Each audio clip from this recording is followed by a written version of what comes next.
تازہ ترین خبر یہ اس کے ساتھ ہی آئی ہے کہ ہندوستان نے اپنے دفاعی بجٹ میں 25% کا اضافہ کرنے کا اعلان کیا ہے. یہ ایک بڑی الارمنگ خبر ہے, یہ مطلب معمولی بات نہیں ہے. ٹھیک ہے, اور ہندوستان نے مئی 2025 میں پاکستان سے عبرتناک شکست کھانے کے بعد زخم چاٹ رہے ہیں, زخم چاٹے ہیں, لیکن وہ بدلہ لینے کی تلملا رہا ہے. اور یہ جو 25% اضافہ ہے, میں اس کو اسی تناظر میں دیکھتا ہوں. آپ کی ماہرانہ رائے کیا ہے؟ جی سر, ایسا ہے کہ یہ جو افغانستان ہے بیسیکلی ان کے پاس ایئر فورس تو ہے نہیں. جی, ویسے ان کے پاس ریگولر آرمی بھی نہیں ہے. نہیں, وہ تو انڈرسٹوڈ بات ہے. مطلب میں یہ بات اس لیے آپ نے بات صحیح کی ہے. میں یہ اس لیے کہہ رہا ہوں کہ چونکہ ابھی جو 10 مئی کو جو ہم نے مارکا حق جیتا, الحمدللہ ساری قوم کے تعاون اور اللہ کے فضل و کرم سے ہماری بہادر جری فوج نے اس کا مقابلہ کیا, تو اس میں ایئر فورس کا بہت بڑا کمال تھا. ویسے ایئر فورس کا ہی کمال ہے. جی جی ظاہر ہے. اور اچھا, اب یہ افغانستان کے پاس ایئر فورس تو ہے کوئی نہیں. اب اس کو ایئر فورس کا جو جتنا بھی جو اس نے لاجسٹک فراہم کرنی ہے نا, وہ ساری انڈیا نے کرنی ہے, کیونکہ انڈیا کے ساتھ ان کا معاہدہ ہو چکا ہے. اس کا مطلب ہے انڈیا پر حملہ طالبان پر, طالبان پر حملہ انڈیا پر حملہ. اب آپ یہ دیکھیں, ذرا غور کریں کہ جب دوحہ میں مذاکرات ہو گئے تو اس کا دوسرا دور ہونا تھا ترکی میں.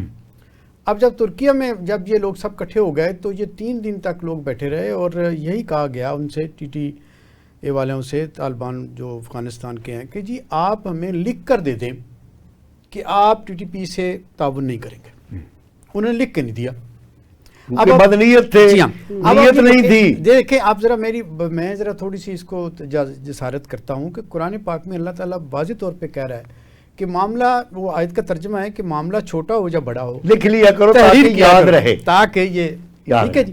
اب اچھا, ویسے بین الاقوامی جو کمٹمنٹس ہوتی ہیں اس میں بھی جی بالکل تحریر. جی اچھا, اب یہ انہوں نے تحریر کر کے دے نہیں رہے.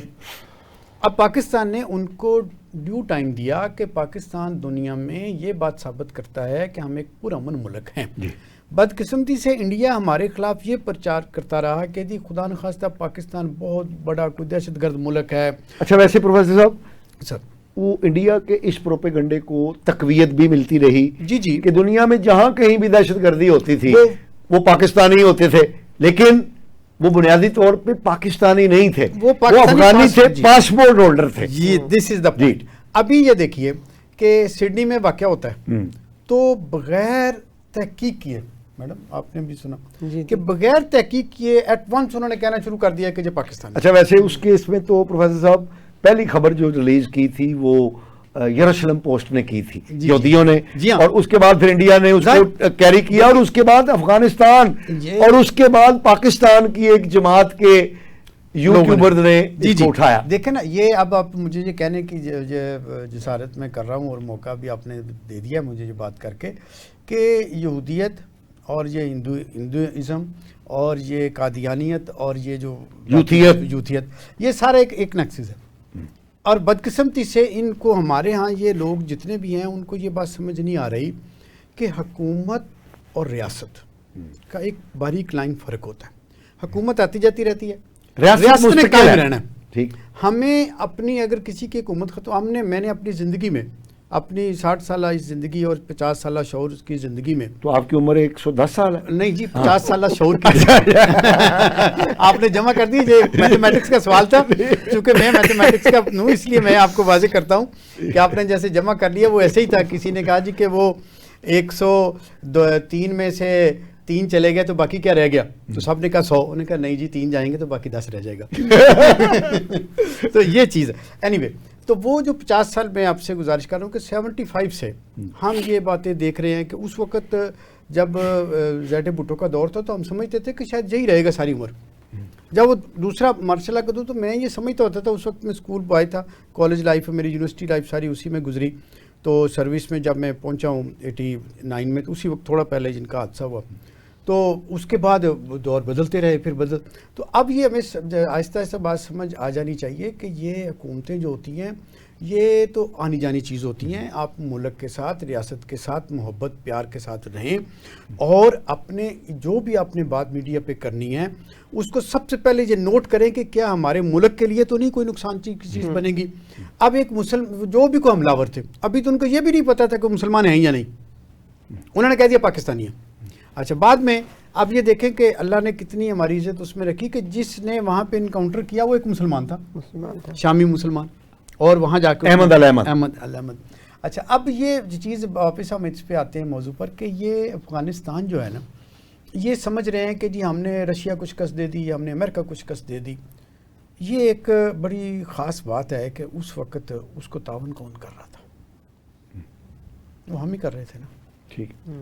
تو یہ جیسے امریکہ نے بھی بعد میں کہا تھا کہ آپ لوگ تو ان کے لیے تو ہمیں یہ اب یہ ہے کہ اب انہیں پتہ چلے گا کہ پاکستان کے ساتھ لڑنا جو ہے نا، وہ پنجابی میں کہتے کس پا وک دیا. اب پتہ لگے گا انہیں، کیونکہ وہ جو دہشت گردی دیکھیں وہ احسان فراموشی انہوں نے کیا، اور بدقسمتی صرف احسان فراموشی نہیں سر، نمک رامی بھی. جی وہی وہ جو کہا گیا نہیں ہے کہ اگر وہ کہت الرجال ہو تو سب سے پہلے جس پہ آپ نے اعتماد نہیں کرنا اول افغان.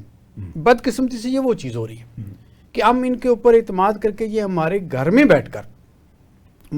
بیٹھ کر دہشت گردی کرتے رہے، چوری چکاری کرتے رہے، ڈکیتیاں کرتے رہے، اور ہمارے ہاں چونکہ ان کو اس لیے نہیں فائنڈ آؤٹ کیا جا سکتا تھا کہ یہ ان کے فنگر پرنٹس ہمارے پاس نہیں تھے اور ریکارڈ نہیں تھا، اور اس کی وجہ سے بڑی پرابلم تھی، اور ہر حکومت کے لیے مسئلہ رہتا تھا کہ اتنی زیادہ یہ جو ہو رہا ہے کراچی میں جو پرابلمز تھی کہ لوگ، اور یہ پھر یہ کیا کرتے تھے کہ یہ ہمارے ہاں پشتون جو بھائی ہیں ہمارے پاکستانی، ان کی شکلوں کی طرز کے ہیں، ان کی طرز سے یہ بولتے ہیں تو پھر یہ آئیڈینٹیفائی نہیں ہوتا تھا.